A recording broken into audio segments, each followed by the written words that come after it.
Hi, welcome to today's Facebook Live, LinkedIn Live, wherever it is you're coming from.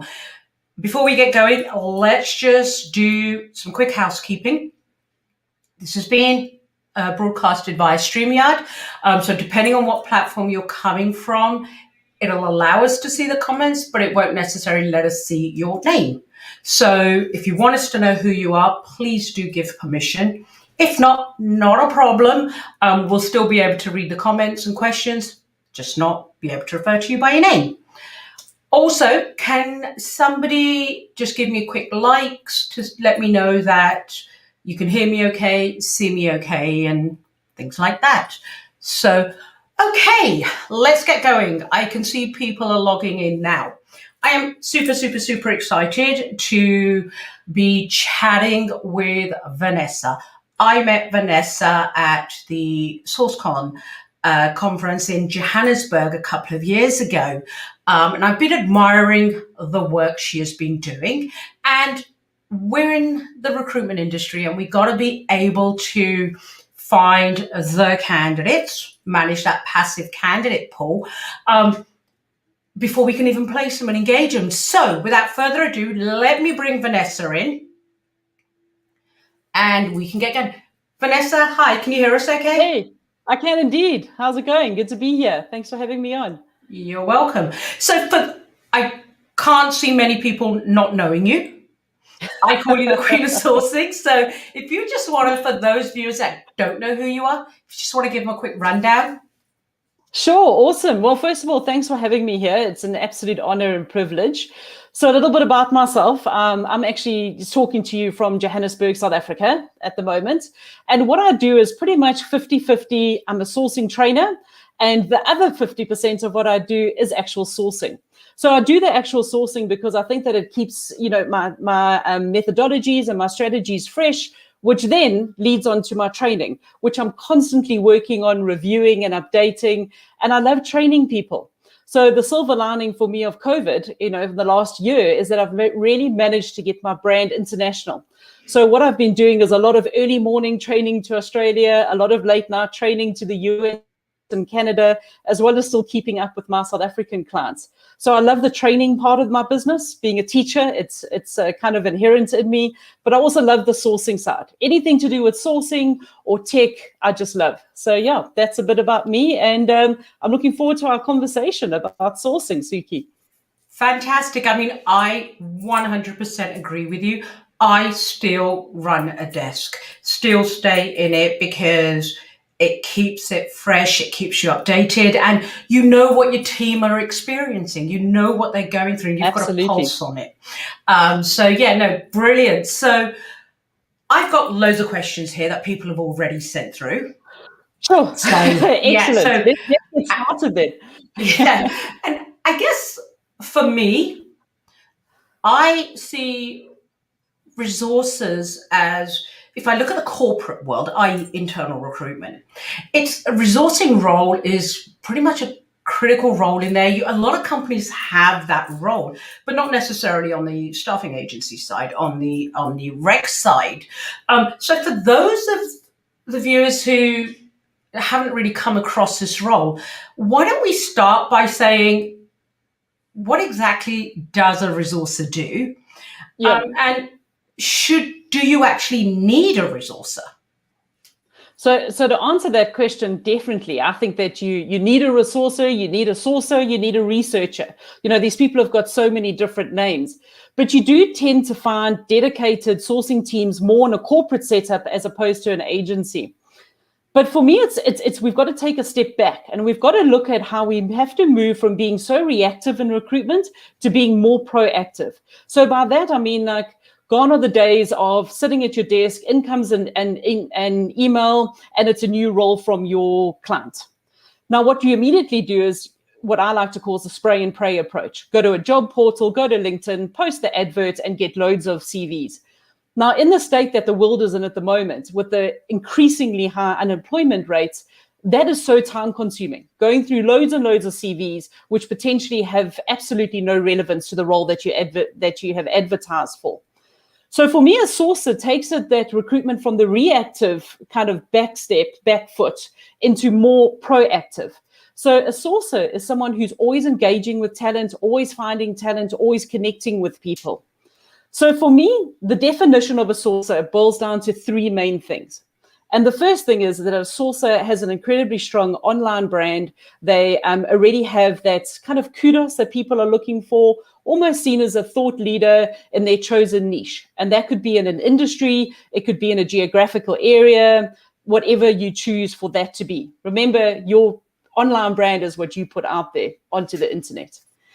Second of all, is that a sourcer has got the unique skills that they can go and find talent where no one else is looking. So for me, if I'm dealing with a company and an agency and they are looking for candidates on job portals and LinkedIn, I like to refer to that a little bit as like shooting fish in a barrel. It's too easy. Internal recruiters can do that and are doing that. So why would a company hire agency recruiters to look in the same places that they can? So a sourcer has the skills in order to be able to go and search on maybe the not so mainstream sites, your Behance, your Eventbrite, your GitHubs, your Stack Overflows, your ResearchGates, all of the places where other people aren't looking. So they can find talent that is unique, and we can put different candidates in front of our clients that they just can't say no to. So the third point then talks to the messaging. And this is where I find a lot of people are falling down. It's what you're putting in the emails. It's your use of humor. It's your use of, your cadence. A lot of people will send one email, forget about who they emailed, and not send another email to the candidate. I mean, you should be sending 5 or 6 emails with a different kind of slant to it. And that for me is what makes a sourcer a sourcer. A recruiter is very busy. They're running a 360 desk. They have to have good admin skills. I mean, this is where I fell down as a 360 recruiter. Admin is not my strong point. I will admit it. But as a sourcer, you're giving them time to build those communities, build your talent pipelines. So especially from a corporate perspective, you can understand why they do this, because they often hire the same profiles. And if when the order comes in and the headcount is approved, the sourcer hopefully already has 5 people sitting in a talent community that they can reach out to. And it just makes life so much easier because the hard work and the conversations have already happened up front. I think you bring up some really interesting points. You said earlier, why would corporate use an agency to find the same people? You know me, I'm going to disagree with you on that one because I have a slightly different stance. Good. Corporate's very, very busy. They do a phenomenal job. Okay. But when you have a third party engaging with the candidate around the whole confidentiality part. So I just want to say, I agree with what you're saying, but there is that part that an internal resource can't replace. So we're not siding with one side or the other. Yeah, no. And there is a I completely agree. I mean, I've got a client at the moment who hasn't got a mandate to reach out to candidates yet because no one knows about the project, and I need to reach out to them on behalf of this big entity because they can't do it themselves. So yeah, it's an interesting space. It really is. It is. And also just to kind of like add to that, you've got you're building that passive candidate base, right? So from the agency perspective, if you have got the heads up that a particular role is coming out and there's a confidentiality around it, it allows you to pipeline the right candidates. It allows you to have the right conversations whilst protecting the client confidentiality and things like that. So I think it's an important role, whether you're on the agency side or whether you're on the absolutely side. So, I wish more agencies would actually take on sources, especially if they're specialized agencies and they niche, because it's important to build talent communities and talent pools, no matter whether you're agencies or corporate recruiters. Well, I'm going to jump onto a question that I got asked because it's a good segue. Typically, the agency world, it is checks and balances, KPIs. There is an end result. Okay. Yes. We have to make money. No, we're not. No business is a charity. You got to run a profitable desk. on the internal side, whilst you're not being measured on dollars and cents, you've got to supply talent. It's got to be measurable. You've got to have the process, CVs and interviews and so forth. On the resourcing role, on the agency side, to your point, how do you even measure the success of that? Because we typically tend to do numbers, right? Absolutely, and that's it. I mean, that's what an agency is all about. It's very, I often, when I'm training people, say that you can tell very quickly whether a recruiter is going to be successful or not in this space, which I think is a good thing, because it works for both parties. But Suki, for me, there's many different ways, and I've seen many different models from an agency perspective. What I dislike is when I see agencies taking on like graduates and saying that these are my sources, because a sourcer is actually someone who has to have specialized training, who has to have the EQ in order to be able to reach out to those candidates. But getting back to the whole, how do we measure a sourcer? I've seen ways where if the candidate is placed that the sourcer has sourced, then there is also a commission cut for the sourcer on the team. So maybe the recruiter, they go 50-50 on a placement, and that goes towards their commission targets. As I say, there's the other metrics that I've also seen is that, time to hire is another metrics that we can use to record this. It could be on number of successful candidates that have been sourced in a set number of time. It doesn't only have to be on placement. And that's actually quite a difficult thing for all freelance sources to get some clients to try and understand, is that not to be paid on placement, but to be paid on time that is put into identifying the best talent for that organization. So I think that we need to think differently. I do believe that sources also have that kind of sales mindset and do need to be remunerated accordingly on successful placement. A candidate, it could be also in junctions. So it could be like a candidate that goes through to a first round interview, or a candidate that goes through into a second round interview, or something like that. And at each step, there's a different reward process set up. I think, because in my team, that's what we do. Okay, there is a bonus part of it. But I guess where I'm going with this is, again, on the agency side, whether you're doing a split desk model or a 360 model, if a company is not going to hire a resourcer, okay, for whatever reason, let's just forget the reasons for a second, whether they're doing the right thing or not. How do I, as a recruiter or a 360 person, start sourcing my own candidates? Because here's what I see happening all the time when I'm training and coaching. They just list build. Okay, now there is part of the job. You've got to build a list, but the list means nothing if you are unable to engage them. So what I see when I'm talking to candidates, even on the corporate side, if they are in that resourcing function, they don't want to be picking up the phone. Right? They don't see that as part of their job. They see that as selling, right? And on the agency side, where they don't have a resourcer, people are so just firing off emails and just list building and just hoping something comes through. And that's not going to happen. It's not going to happen. So how do I, and this is where it gets into your technical part, how do I even start building a list of people that my competitors or my client hasn't necessarily got access to? And I know most people watching this are going to say, oh, but we've got access to the same thing because we have LinkedIn Recruiter license. My attitude is, so do all your competitors. Yeah, exactly. So do all of the companies. It's and that's the difficulty, and that's where it comes into play, is that a sourcer has to really earn their stripes in order for people to realize the value.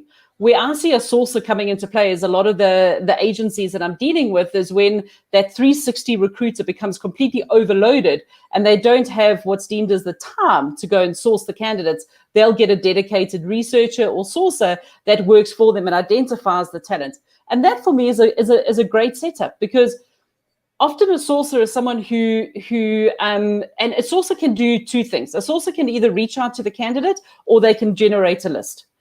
I know sources that do both. They're both excellent at both. It all depends on kind of what is needed.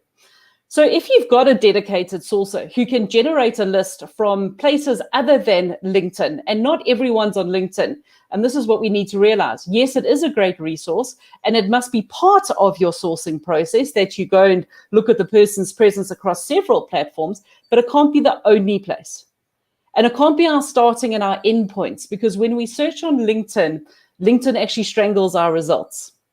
So going back to our original question is that we can't completely ignore it, but we need more. We need that passive talent, that one-eyed rocket scientist, the people who are doing really well in running communities, and we need those people to put in front of our clients.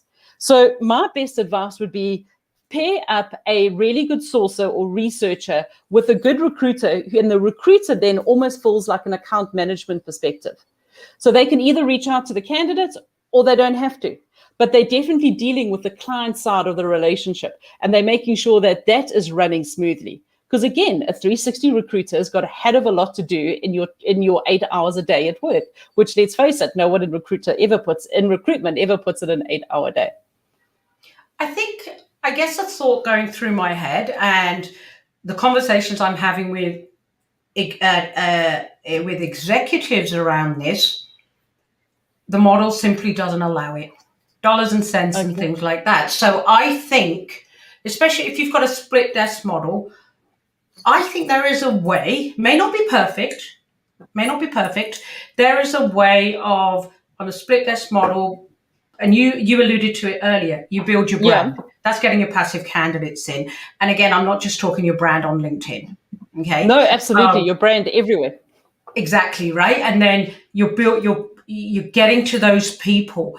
If you can master the art of sourcing, especially if you're in perms, and I know I'm going to offend a lot of people, I think you can still do better than we are doing by learning to source outside of LinkedIn and outside of job boards, period.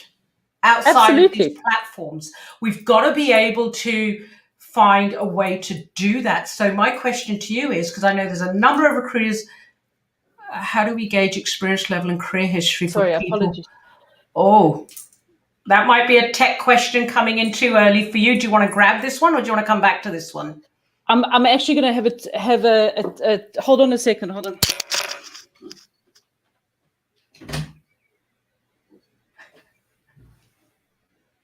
Okay, so she's got to get rid of the kid in there. Sorry, Suki, apologies about that. Okay. Sorry. And I absolutely agree with you around that whole LinkedIn. Just give me your question again. So I'm going to answer this one now. How do we gauge experience level and career history for people found on GitHub and Stack Overflow? And this is a great question, because if we don't go and cross-reference across a LinkedIn or another platform, it's actually incredibly difficult to do that. So that is why I say is that LinkedIn has to be part of our sourcing process, but it can't be the be-all and end-all, or our starting or our endpoints. Because if you do find someone on GitHub, sure, you're not always going to get, you sometimes do. If someone has on Stack Overflow filled in their developer story, then you will actually get all of that career history, which is awesome. But if you go and have a look at their other platforms, and there are so many out there, you will be able to assess all of those things like career history and those and that, especially if you can find them on LinkedIn. Even if their LinkedIn is out of date, you'll still be able to see where they've been up to that certain point. But I think a thought that crossed my mind, and I don't know who that question was from, but I see a lot of, especially in tech, people go to these other platforms and they think they have a connection now just because they've got a name off that, right? It happens in other verticals as well. And it's actually, that's the easy part. And I mean this with the utmost respect. You can teach a kid, here's one of these platforms, go down, write everybody's name, job title. That means nothing unless you know unless you start engaging. And I think one of the things I see happen a lot of the time, and again, mainly in the agency side, people have this, they go to these platforms and they think they have access to this talent pool. and they're shocked when people that they do have access to those go and get another job, either directly or through another agency. It's because they have not done the engagement piece. And exactly. And that is when we spoke earlier, and I spoke about what does a sourcer do? It's the online brand, it's the identifying of the talent, which you've touched on. And the third is engaging with the talent. And I think that all of us, we need to just stop thinking of LinkedIn and all of these other sites as massive just databases of people that are on the job market. It's not like that. There isn't enough, should I say, people on the market with the correct skills to fill all of the open vacancies globally. So we're going to have to go and pursue passive talent. Now, when we reach out to passive talent, we can't, it's no good sending out the standard message of, hi, my name's Susan, I found you on LinkedIn and I thought your profile was really interesting. It's about talking about the candidate. It's about talking about the opportunities, why this is right for the candidate. And that for me is actually the vital part of being a good sourcer, to the point that I actually only set up training on the first 2 points, which is the online brand and where to find the candidates. And what I discovered a year into actually delivering this training was what I was hearing back from people is that your training was great. We can now find everyone, but we're still not getting a response. And then I was like, well, tell me, what are you doing? And when I heard they were only sending out one email, they were sending a templated message, I thought, And that's when I actually developed an entire third day around your messaging, the use of color, the use of humor, all of those kind of aspects, which need to come into play. And that is just as important. What's the question? Can we safely say that sourcing is not for playing the volume game? Yeah.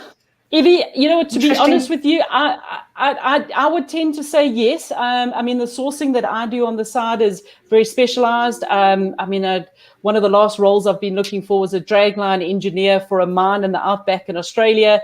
There's only about 60 people in the world who have the particular skills that were needed. But again, I think you can do volume recruiting if you are getting much further down the line of heavy tech sourcing and data scraping and those kind of things. But definitely, let me jump for me, in there a second, though.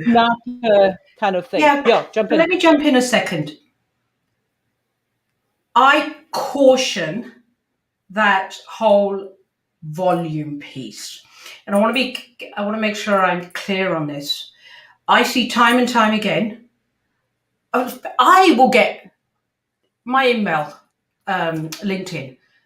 Siggy, saw your profile, want to engage. We think you're right for this job. Right? And then they'll send a follow-up. Are you impressed? Exactly. They're obvious templates, right? So exactly. And it's happening a lot. And I get it. It's excuse the terminology, but throw enough crap at the wall, something is going to stick. And it will. We know it will. However, it's exhausting. It damages your brand. So I do not do the source training. That's where you and I partner. But when I'm talking to candidates about identifying the right candidate in the first place, you have to understand what you're looking for and why would somebody want that job? Why would they want to talk to you? Right? And a lot of people just say, well, this person's got this job title. They kind of look in the right area, right salary, and off it goes. Yeah. And then they wonder why. They're exhausted. They haven't got candidates. So are we losing you there? Yeah, I think you've frozen. Okay, is that better? I said it all comes down to naming conventions, doesn't it? If you're only going to search via a job title, you could be getting things really, really wrong. Because, a Java developer could be a Java consultant, a Java specialist, so many different things. And I think that this is what we need to realize is that we can't just search under job titles anymore. Those days are gone too. Interesting. So what would you suggest? So I know you've got on your training side, you just come out of LinkedIn, okay, and with your training and stuff like that. But you just said something earlier. It's gone where we're just searching on job titles. What are some of the things that you're seeing that people are now having to search on that they necessarily may not have done pre-COVID? So for me, a lot of it comes down to projects. Someone's delivered a certain project at a competitor, then the client maybe wants someone who's worked on that project or headed up that project or who was the lead engineer. Then you can't search under job titles. Another big one, in the tech space is to look under the skills that are the tech skills. That really is a big one because, someone could be an IT consultant, which is so broad. They could do so many different things. So for me, it's about getting as much information from the client, and that client, it could be sitting anywhere, and say, okay, what particularly do you want? Because you're going to find that their client also often wants someone with a certain degree from a certain university. And if you know that and you've got all of this information, you can actually go from a sourcing perspective and get 100% match. But what I often find is when we're posting adverts and we're dealing with ad response, because we get so bored of going through the 500, 400 odd CVs that come through into our inboxes, is that we'll go with like the 80% match and say, oh, this person doesn't have the required degree, but he's got a degree. So let's just see. And as you say, see if it sticks. Where if you're actively sourcing and you've got all of this important information from the client, then you can actually find a much better candidate.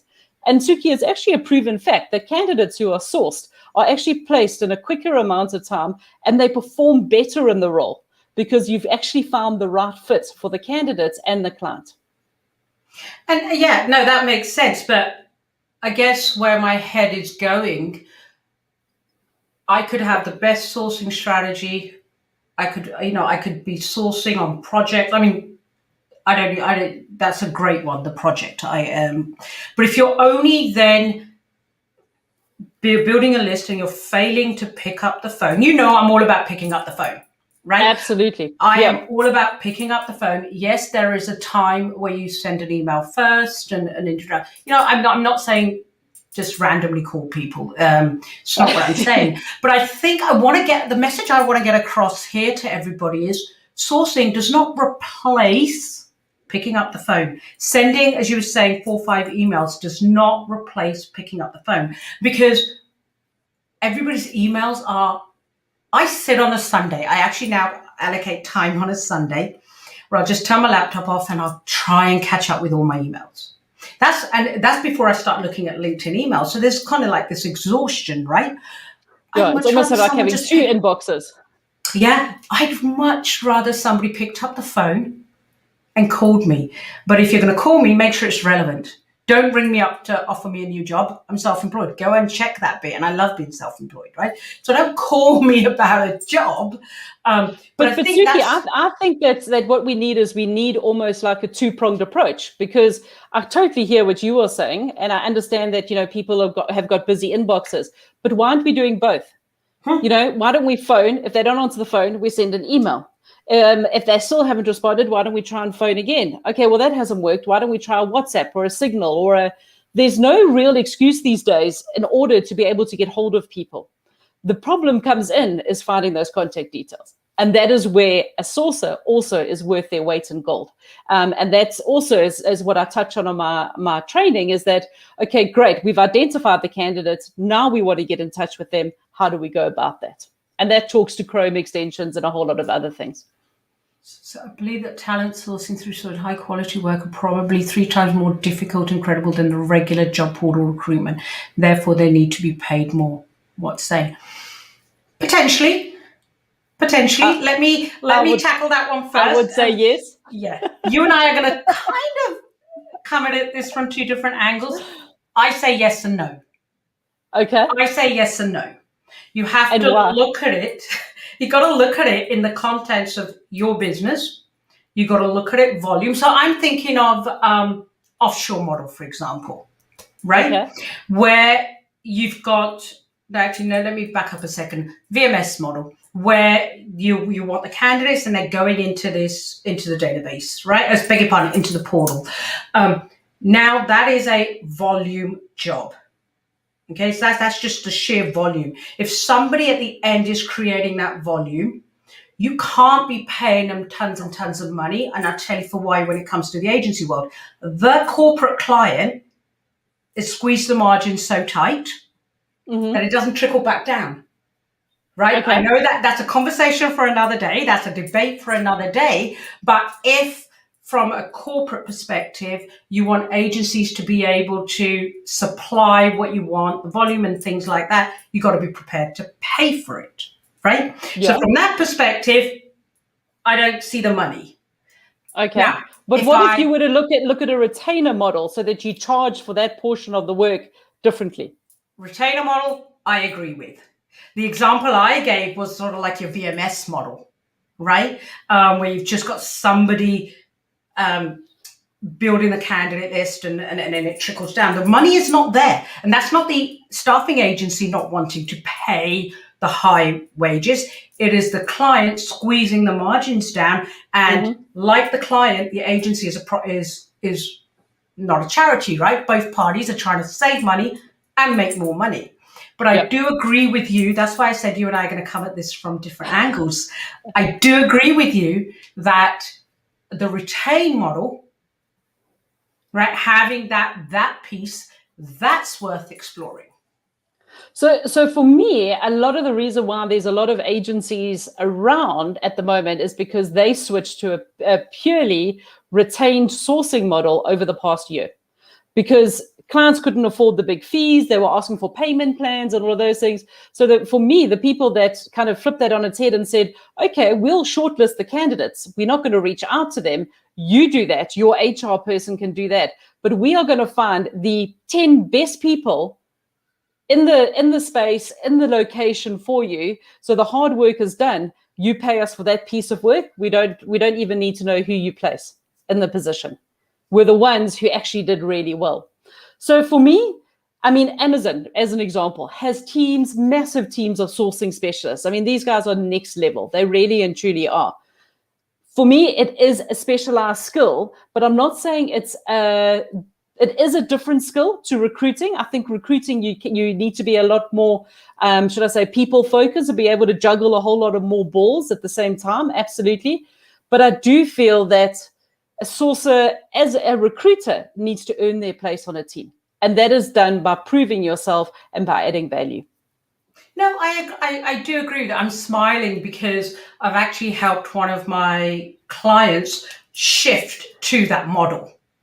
Okay. We're going to charge you for that screen time. But it's a huge mindset shift. It's a business process. It's a complete rethink, which is beyond the scope of our conversation today. But that's why I'm smiling, because I agree with you. There is that place.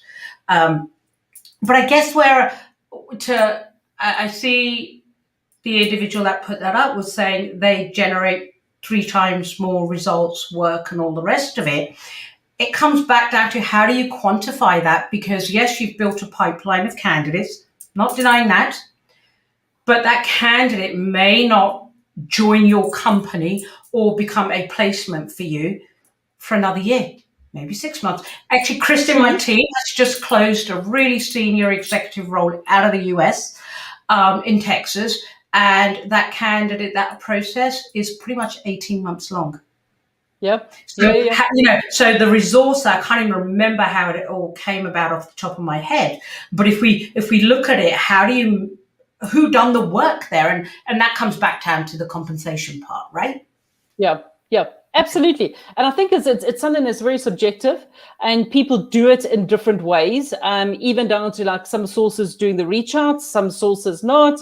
And it really is how you put it together. And there's lots of, readings and articles about this. I mean, there is a guy in the US called Shelley, and he is well known in the sourcing space. He's almost known as like the father of sourcing. And he's done a lot of work around your metrics and how you do this. The biggest shift for me, mind shift, is from a sourcer actually doing the work and getting paid for it and not being paid on placement. And for me, that's the biggest difference between the recruiter and the sourcer. And that's where I can understand from an agency perspective, is that where the challenge comes in. But if I was running an agency, my personal opinion would be, I would have sourcers and I would have account managers. I would probably take the recruiter name out of it completely.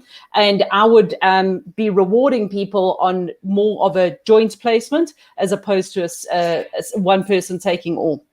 See, to me, you are describing a split desk 360 model, right? Mm-hmm. You are describing a split. The reason I have that resourcer role is because we're recruiting around the world. We can't always, so then that, like, we're just about to take on a retained search, and they're going to need ramping up really executive. It's passive. So that's the project that individual's going to be doing. But if I take that out of it, if you look at the agency side, that's what a recruiter is meant to be doing. Find the candidate, talk to the candidate, engage the candidate, manage them through the process.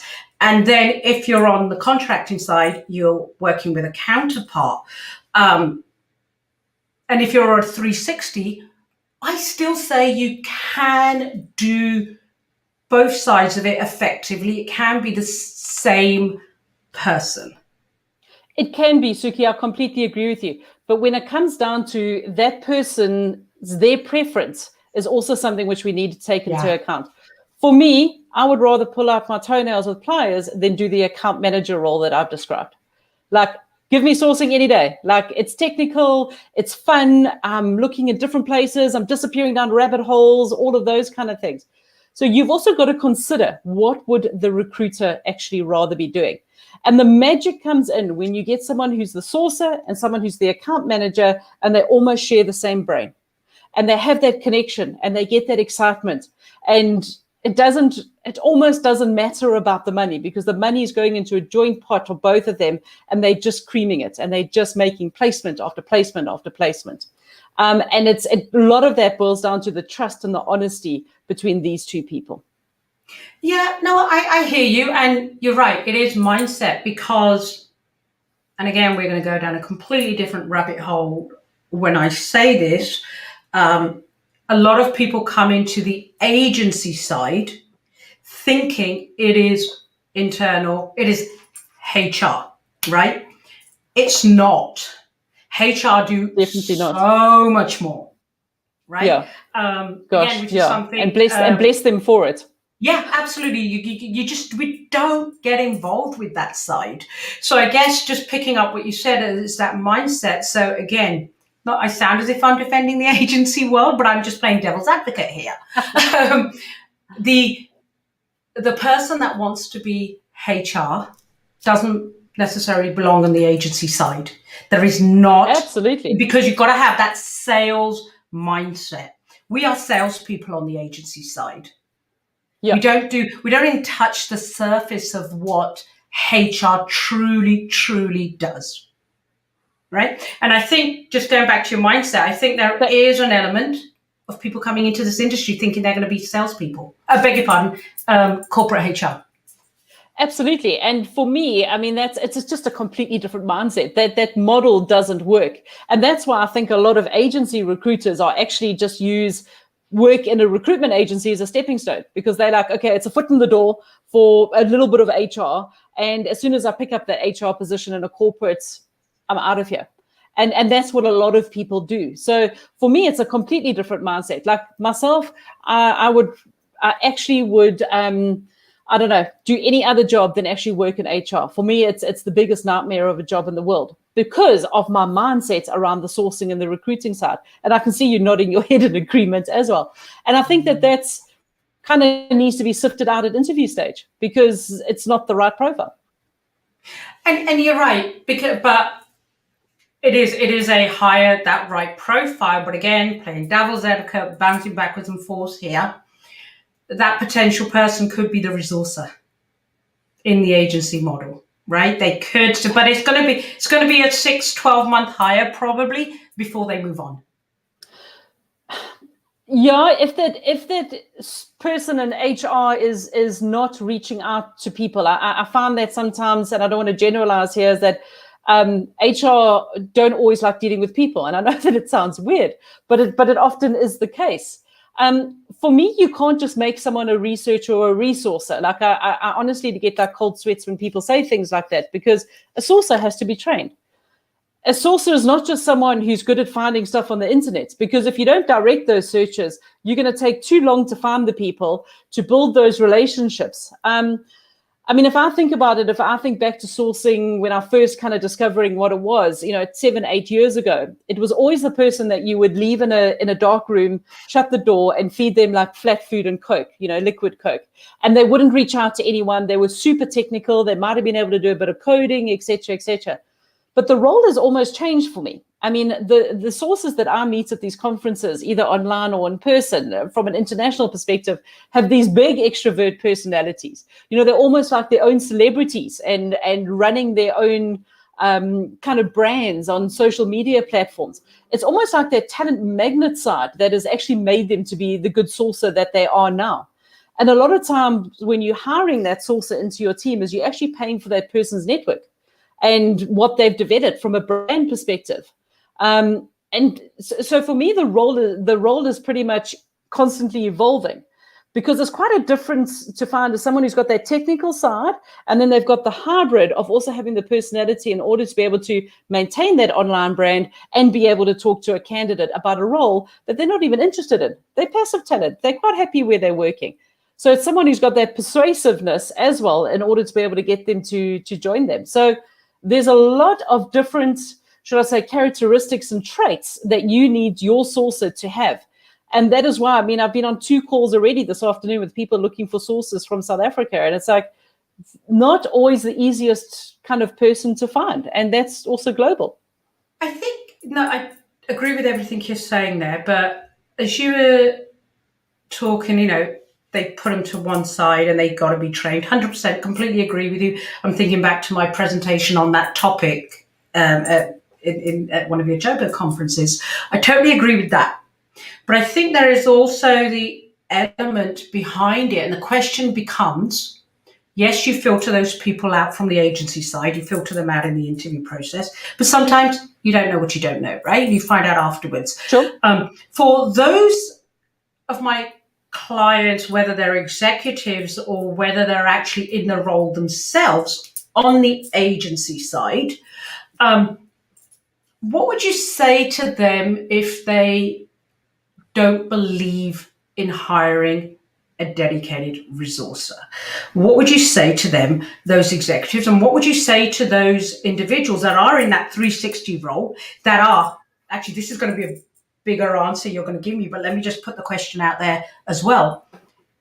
Engaging in online, trying to build their community, and they're just posting and praying even in clickbait, right? Yeah, you and exactly. I have had this conversation. I do not believe that's the way to do it. So there's 2 questions, I guess. Executive that doesn't believe in that role or hasn't really considered that role, what would you say to them?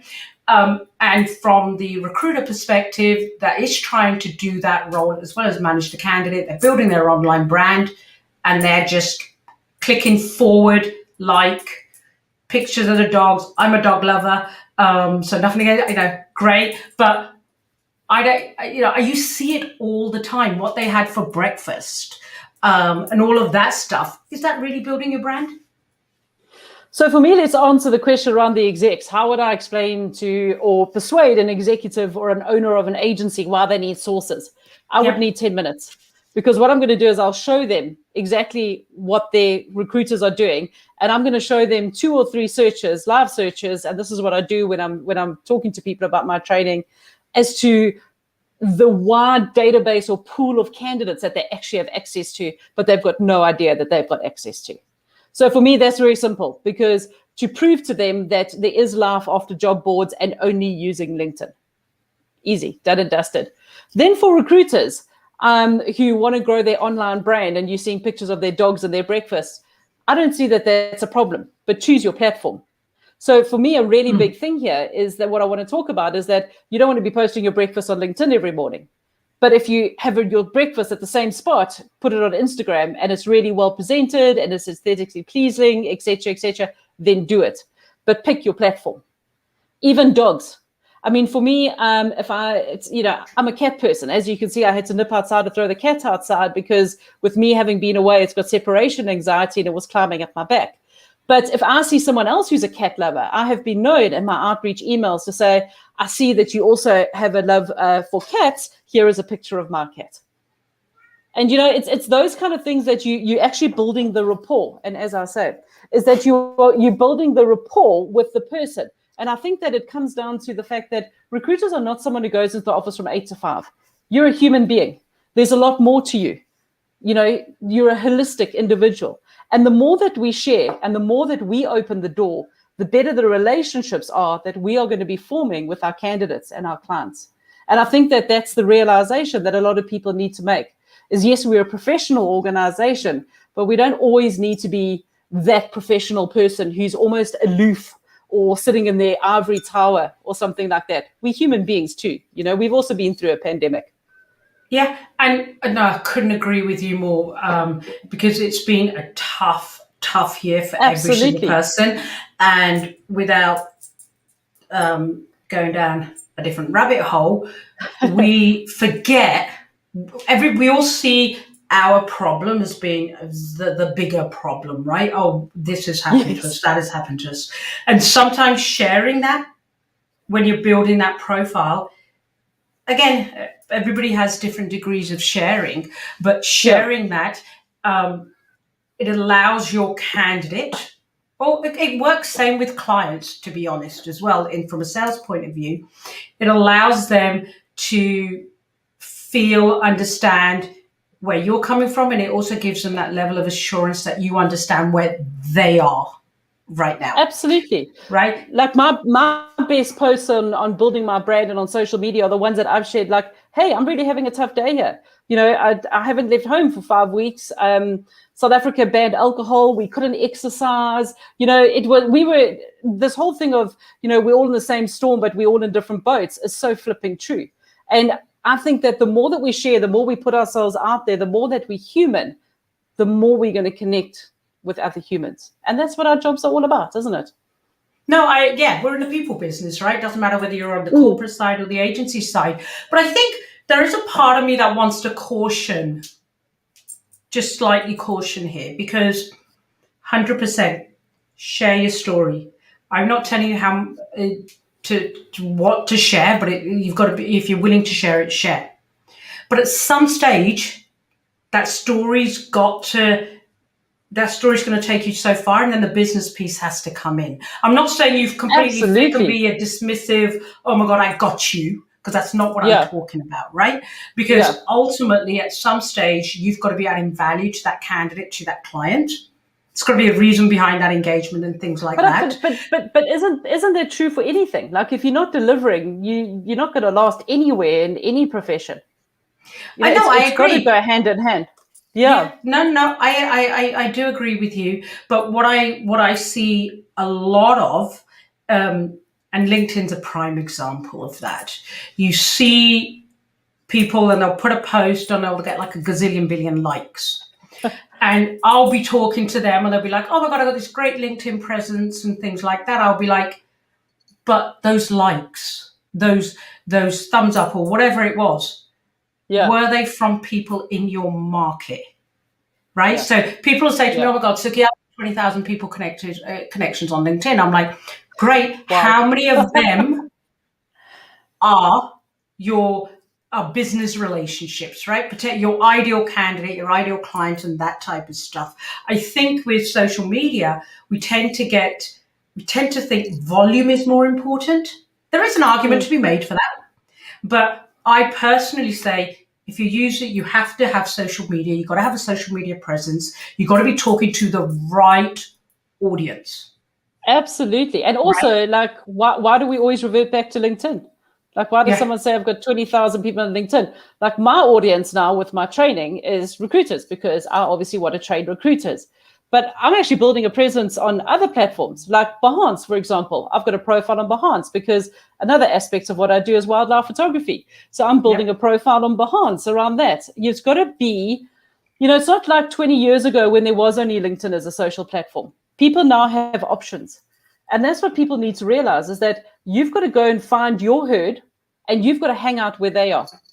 Yep. And that's important. So like you and I, we want to attract recruiters. So LinkedIn is perfect. But seriously, if I want mechanical engineers or C# developers, I really need to think, is this the right platform for me to be building a brand? But I think you totally 100% agree with you. So if you're tech, find out where your tech people are. If you're in life sciences, go where the life sciences are. But you then have to be able to speak intelligently. And I don't mean intelligently as in you're dumb. I'm talking, you've got to be able to speak their language. You Yeah, the can't lingo. go into, yeah, you can't go into these, like just take life sciences for argument's sake, right? You can't go and join a medical conversation if you don't have, if you're not educated on whatever it is they're talking about. Yes, because a lot of True. people pretend they know everything, and one thing I've But learned is we don't, yeah, that, and it's okay to say it. but is this not a story for why people should niche in recruitment? You know, whether it's in a location or in an industry, like you've chosen your niche, like you are, you know, the recruiter of recruiters, which is great. You are the coach for executives; those are your niche. And as long as you can have a high level conversation, which you will eventually develop, I can't Yep. code a stitch of code. I can't write a line of code to save my life. However, I talk to tech people all day, every day. And I think by taking the approach of saying, look, this isn't my strong point, this isn't my forte. However, this is what my client is looking for, and just being completely honest goes a long way. Well, like I said to you beforehand, so I've just put a proposal into one of the world's largest agencies to deliver training on their candidate delivery side. One of the Yeah, parts that is vital is the resourcing training. yeah, That's not my area of expertise. I'm not an expert in that. But that's where you and I are talking, right? So, exactly. and it's Why okay to wouldn't admit we? you don't know what you don't know. But just sticking Yeah, with the social media one, just for a second, people also think that they can build a candidate pipeline, establish themselves as the recruiter of choice by just blasting, I don't know, LinkedIn, Facebook for a couple of weeks. no. It is something that takes a long time to build. Look, it does. It takes a long time, and a lot of it comes down to your online credibility. And I mean, it's something that you can take years to build up can literally crumble in an afternoon, you know, with one bad post. So we've got to be really conscious about these things too. But it doesn't take as long as people think. And I think it's all about what you share. Like for me, there's nothing worse than seeing a recruiter on LinkedIn and 3 times a day I'm just getting job adverts. Like you're going to totally be unfollowed by myself, or I'm going to disconnect with you, because that really adds no value to me or anyone else in your network. You know, you're not a job board. So why would you just be posting adverts, all of those things? So it's all about your behaviors. And I follow a 5-to-1 rule on social media. So I will give 5 times. So on those 5 times, it will be something like I'm sharing. Don't make the same mistake as me. I'm sharing an interesting article. I've written an article, etc., etc. And then I'll have one like, and it's not a job posting that I'm Yeah. asking for or one request. It's something like, just make it sound different, just make it sound appealing. And I think that is what works, because a lot of people don't realize that social media is a lot about giving back and collaborating, as opposed to me, look at me. And Yeah. that's very frustrating. But what I find, can you safely say you can find 100% fit every role, Hello, Ingrid. or do sometimes have to settle? There's no such thing as 100%. I don't believe there is anything as 100%. Technically, possibly, but we all know if you've got two, and it doesn't matter what sector we're talking about, but if I've got two equally qualified people, it's going to come down to personality. It's going to come down to culture. It's going to come down to the human Yeah, aspect of it, right? So I always say, no, you're never going to find 100% fit. And we all know clients will hire somebody that may tick 4 out of 5 boxes, but they had that emotional connection with, rather than, right, absolutely. there may be a few extremes. I'm not denying Yeah. that, where they'll hire somebody where they don't have that emotional connection with, right? And So I just don't to think we're just going to 100% fit. to tackle the last part of that question from Ingrid, is that do recruiters need to settle? Well, remember, your recruiter, the role of a recruiter agency or internal is creating a shortlist. So you can create a shortlist of everyone who ticks the job requirements. But it comes down to the hiring manager to make the decision, because no recruiter makes that decision. No. They will they will shortlist the best candidates. So does the hiring manager have to settle? Yes, sometimes, but as Suki has said, is that often it comes down to the personality. And if the hiring manager is going to be the person's ultimate manager, they're the one who's going to make that decision, often based, as you say, on who do they think that they are going to work best with, or who do they think is going to complement the team the best. Yeah, but I'm going to slightly disagree again. A good agency recruiter advocates for the client, advocates for the candidate, and consults 100%. with the client. I will, when I'm talking to a client and I'm representing, or anybody in my team for that matter, we will always say, this is why you hire, this is where we think there's a shortfall, and this is what we're thinking, right? Yeah. That is when you're earning your invoice. Giving them CVs is not earning your invoice. It's not earning it's not earning the big invoice. Completely agree. Right? That's why it's called a shortlist. Yeah, we've got to do that consultative piece. You've got to advocate for your candidate. You've got to be able to advocate for your client to the candidate. But earlier on, when we were talking about social media, and I see there's a question there that I want to get to in a second. A lot of people will say to me, Suki, you do these lives, you do the free Facebook coaching. Why are you not charging people to join the group and for the coaching? The simple answer is, it's me giving back to my industry, to clients, candidates, okay? And I know stuff comes back. It's building my brand, it's being able to engage, being able to bring individuals like yourself to my audience. If my mindset was, okay, I have not made money here and I've done this for half an hour, right? Yeah. It's going to be a completely different feel. It's going to be a completely different conversation, and your audience smells that and they're not engaging with you. Exactly. Right? Exactly. So build your profile, but recognize it takes time, and get your why. If you're doing things like what you and I are doing just because we want to make money, wrong reason. We'll burn out, exactly. Energy, all the rest of it. But there's a question I saw earlier. Thanks, great insight. We find 360 recruiters burn out. Use research and placement. I don't know who that question came from. I disagree with 360 recruiters burning out. I think it depends on what are their targets, what are their KPIs, what are their managers like, how many roles are they working. I think there's just too many different kind of factors here. I mean, I was chatting with Chris earlier, and he will say that you get some guy who we could hear and he'd been with you for 9 years. Dave, you obviously treat him well. Yeah. I mean, let's face it. I mean, I know a lot of agency recruitments who pick up the phone often in tears to me and say, Van, I can't do this anymore. Get me out of here. And I'm like, well, I don't have a magic wand. But the reason I'm going to disagree with that one, with the burnout piece, and maybe disagree is the wrong word.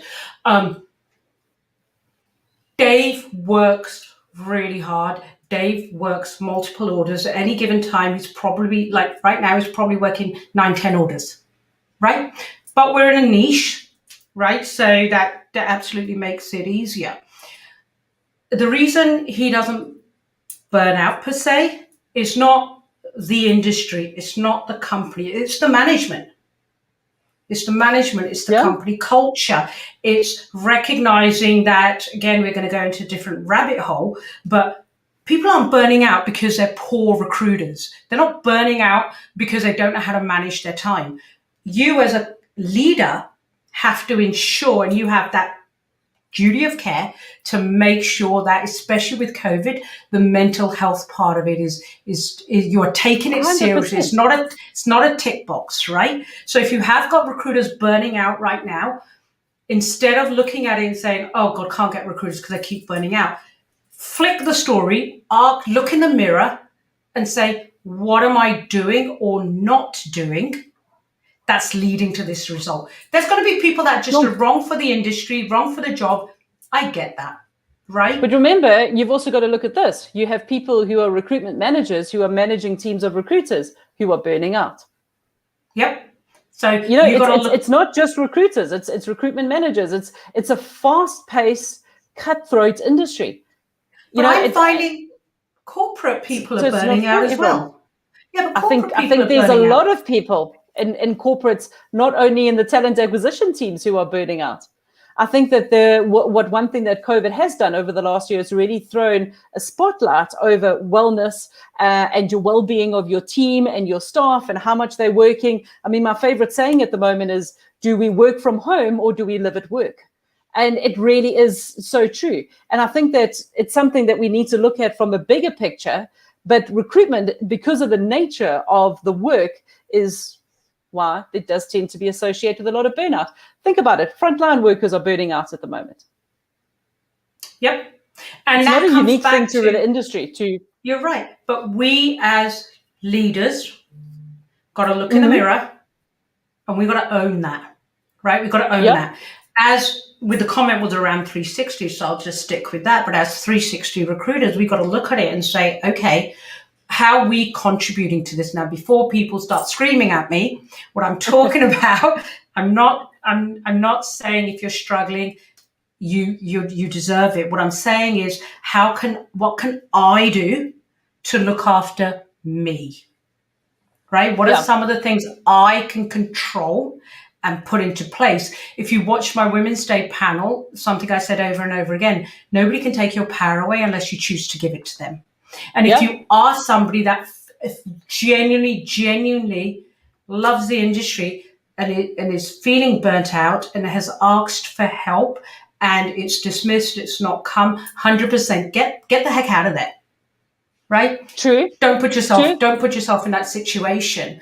But with the burnout, managers, companies got to look in the mirror first and say, True, but also we've got to look at time now in the recruitment industry. Over the last year of a global pandemic, it has caused the layoff of a lot of recruiters. So do you stay where you are earning a monthly salary but burning the candle at both ends, or do you leave and take the chance that you're going to find another job as a recruiter? It's tough times at the moment, and management, I agree with you, needs to realize the reasons behind why people are burning out and leaving. And no, I totally agree with you that. And like, if I think of all the internal corporate individuals, VPs of HR that I'm talking to all the time, they are burning out, not because they're bad employees. No, the pandemic last year just shone such a completely different light. None of us have ever worked in that type of environment. I've been through God knows how many recessions, right? We always come back. But with last year, it's something that I've never experienced before on the global scale that we did. So even internal corporate HR, they're now having to look at that and deal with that. Then you've got the business part of it, as in pressure goes on because we've got to keep the lights on and things like that. And keep everyone motivated. And absolutely. But to answer your question, is it time to leave and take the risk that you'll find something? I say 100% if it is impacting your mental health to that extent, nothing is worth that paycheck, right? But I am going to back up slightly and say, if you are in that situation, reach out for help. If it is a technical skill set, right? You and I offer such free coaching and things like that. Go and do it. If you're in the tech space and it's you're not quite understanding the technology and things like that, YouTube's a phenomenal resource, right? Absolutely. Go, and we'll all spend $200-300 go and get drunk one night. Invest that time, invest that money and time. Not that anybody's allowed to go out at the moment, but I was about to say that would get you drunk for a month in South Africa. Yeah, $200 or $300. That's it. Oh yeah, okay, fair enough. But invest that in yourself. Don't look at it as it is my employer's job to train me and pay for all my training. Absolutely, I agree. That should be part of the process. But you've got to look at it and say, okay, where do I feel I could? What's going to help? Because you're going to take that skill with you for life. So take your resourcing training, for example. That's the skill that as an employer, I'm going to benefit from today with that individual. But it's also a skill that individual is taking into their forever jobs. Yeah. And it's becoming a skill that's becoming so rare that, people are getting hired off the back of the fact that they have done sourcing training and things like that, and I think it's really going to be one of those roles that is going to become more and more in demand. And I love the way that you say, recruiters must invest in themselves. There is so much free stuff out there. I mean, this conversation that we've been having for an hour now is for free. Hopefully people have had some good takeaways and have learned something. It's all about just investing that time in yourself. And be prepared to do the hard work. It's like every job, right? Not just recruitment, HR. It doesn't matter whether you're the CFO. It really doesn't matter. You've got to, at the end of the day, be able to say, did I give it my 100%? Or did I just post and pray? Right? Did I sit there and did I just put out a post there just so I can tick a box to say, I've put a post out there? Or did I really think about it? How am I engaging my candidate? What would my candidate want to hear? So putting yourself in and really spending that extra 10, 15 minutes planning your post, whether it's on LinkedIn, regardless of what platform it is. Instead of telling people what you want, you've got to flick it and say, what will my candidate want to hear? Totally. Right. What are they going to want to engage in? Yeah. So, I mean, you and I can just keep going. We can indeed. We can. Absolutely. So let me just quickly check whether there's any more questions. Average recruiter resourcer will engage with their peers. Great recruiters resources will engage with candidates. As long as your LinkedIn connections are 80 to 90% on the candidate side, you're doing it right. That's interesting. Would you agree with that? So pretty much 80, 90%. I don't know if I would put it as that high. I mean, I'm probably sitting around about 75% at the moment on the candidate side, having a good network and talent communities and pipelines. But I think that you also need to have good relationships on the client side, to really get that nitty gritty of what the client's looking for.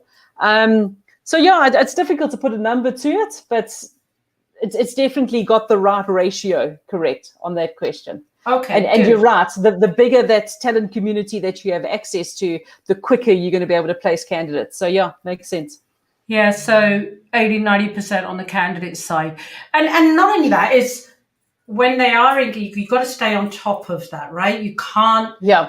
And you and I see all the time, people put a post up and they'll get a comment and then they won't keep that post going. You go from that extreme to the clickbait, right? So, so last one, sources who can code is a killer match. Sources who can code is a killer match. Yeah, sources who code is actually a Facebook group for sources. So it really is a good group. But if we not talking about the group and we're talking about sources who can just generally code, absolutely, you don't have to. I do feel that it will give you the edge. I don't code, but which I think where we're heading is that you definitely need to understand data and data scraping and all of those kind of things. Yep. Okay. But look, I want to wrap it up because we've gone on longer than we thought we were going to. But it was a good chat. It was a lot of disagreements. Right. The reality is I don't care what side of the fence you're sitting on, whether you're internal or external, unless you're engaging with that candidate, and a list by itself means nothing. Yep. And if you're only reaching out to people when you want something, one of the things I've done this year, one of my New Year's resolutions, was those people that are always just reaching out when they want something. I've done that now. Sure. Because you don't need them in your circle, right? You need people, whether it's a client or a candidate. It's a relationship you're trying to build. Yeah. Right. Same with your friends, right? Why would you have somebody as a friend who only rings you up when they want $100 from you to pay their gas bill type of thing, and then you don't hear them rest of the time? But I think it's really important that we look at it and we post jobs and things like that, content. We engage on social media. We build a brand for the purpose of engaging. Yeah. Not for the purpose of, I need to find a person from this post, and then you're instantly just reaching out to them and saying, and by the way, I've got this job. Yeah, absolutely. It's about giving back, building a presence, building a community. And pick up the phone. Absolutely. Pick up the phone. Don't just Yep. sit there doing these one-line emails. You said the number 5. Again, that's your area of expertise, not mine. I personally would pick up the phone and send an email. Then I'd If you could find their number. Yeah, if I can find their number. But I'm fortunate in my network. Pretty much, we're pretty okay for the most part on that one. And here's the thing. On a final note, if you have the number, why are you even doing the whole email sequence? Pick up the phone and call people, but make sure the reason for calling them is right. Yep. Right? I still say you need a 2-prong approach there.